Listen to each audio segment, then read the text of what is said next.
Hello, in this lesson we're going to talk about the derivative of a to the x. Let's first examine e to the x. We've already discussed the fact that e to the x is its own derivative. So just want to think about the graph of these functions. Remember, this is a rough picture of e to the x. E to the x had the virtue that if you pick any point on the graph e to the x, that y value will also be the slope of the tangent line at that point.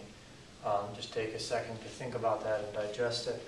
Again, for example, if we pick this point 2 comma, this would be e squared, whatever e squared is, that point not only is the y value or the height of the function at that spot when x is 2, but it is also the slope of the tangent line at the curve.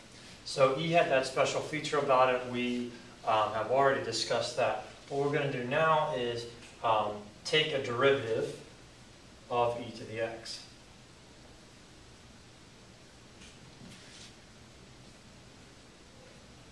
So let's say that is our function, and we want to take the derivative.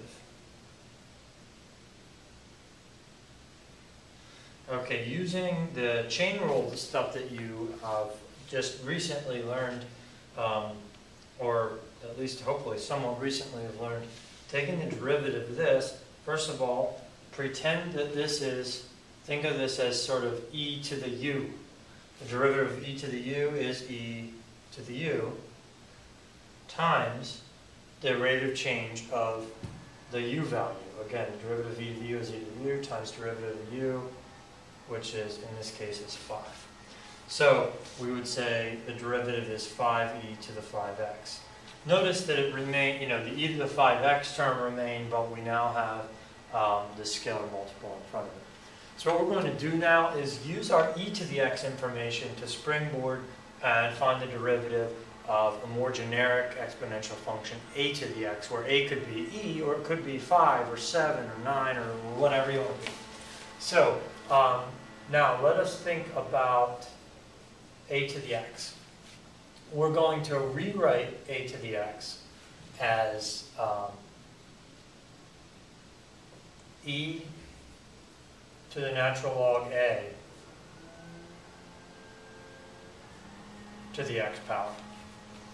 Just, you might need to do a little bit of reviewing your thoughts to think about the e to the natural log a is the same thing as a itself.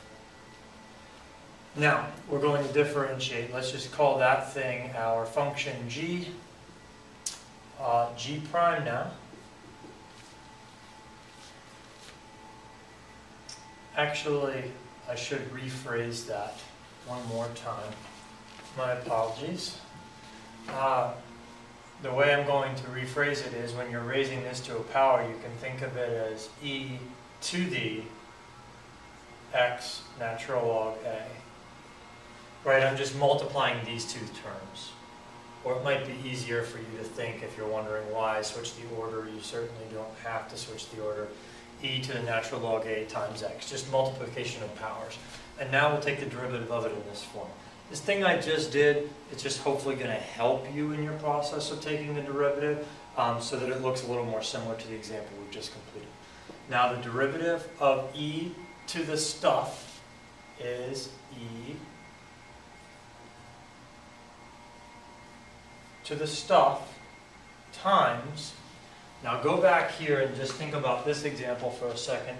Derivative of e to the 5x was e to the 5x times the derivative of this. So we've got to think about the derivative of natural log of a times x. Well, in this case, it was pretty clear. Derivative of 5x is 5, right? Derivative of that 5x term is 5. So it's because 5 is just some constant value times x. Well, in this case, a can be any constant we want. The derivative of natural log of a times x is, of course, natural log of a. Now, so there's our derivative, but let's clean it up and make it look a little bit more friendly so that when you look at this, you more quickly have a derivative. This is the same thing as, well, e to the natural log of a, that's a to the Let me group things a little bit for you. That part is a raised to the x power, which is a to the x natural log a. So the conclusion there is that the derivative of any exponential function, a to the x, is equal to a to the x natural log a. Okay, so that's definitely something you want to have in your head. Now, as a quick example, let's do whatever. Function is 3 to the x. Derivative will be 3 to the x natural log 3. And just to tie this back and finish it off neatly, just thinking of using that same logic with e, it would be the derivative of e to the x would be e to the x natural log e. And the natural log of e is, of course, 1, which is why e to the x is its own derivative. I mean, this is just, I guess, further confirmation, although, of course, we built it on that logic, so it must work that way. Okay, so that summarizes the derivative of a to the x.